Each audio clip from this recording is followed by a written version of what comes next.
ಸ್ನೇಹಿತರೆ, no one is useless but they are used less.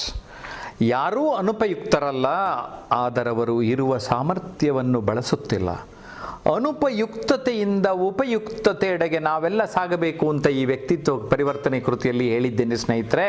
VC. ಐರ್ಸಂಗ್ ಹೇಳ್ತಾರೆ, ಬಿದ್ದಿರುವ ಯಾಕ ಭೂಮಿಗೆ ಭಾರ, ಮೈಗಳ್ಳತನವು ಸಾಕ, ಎದ್ದೇಳು ಮ್ಯಾಕ, ಆಳಾಗಿ ದುಡಿದು ಅರಸಾಗಿ ಉಣ್ಣಬೇಕಾ. ಸ್ನೇಹಿತರೆ, ನಾವು ಯಾವಾಗಲೂ ಉಪಯುಕ್ತರಾಗಿ ಈ ಬದುಕನ್ನು ಸವೆಸಬೇಕು. ಅರ್ಥಪೂರ್ಣ ಬದುಕನ್ನು ನಾವು ಮಾಡಿಕೊಳ್ಳಬೇಕು. ಋಣ ಸಂದಾಯವನ್ನು ನಾವು ಮಾಡಬೇಕಾಗ್ತದೆ. ಅದಕ್ಕೋಸ್ಕರ ಗ್ರ್ಯಾಟಿಟ್ಯೂಡ್, ಕೃತಜ್ಞತೆಯ ಅಂಶವನ್ನು ನಾವು ಇಟ್ಕೋಬೇಕಾಗ್ತದೆ. ಆದರೆ ಗಮನಿಸ್ತಾ ಇದ್ದರೆ 95% ಜನ ಉಪಯೋಗಿಸ್ತಾ ಇಲ್ವಂತೆ. ನಾವು ಹಾಗಿರುವುದು ಬೇಡ.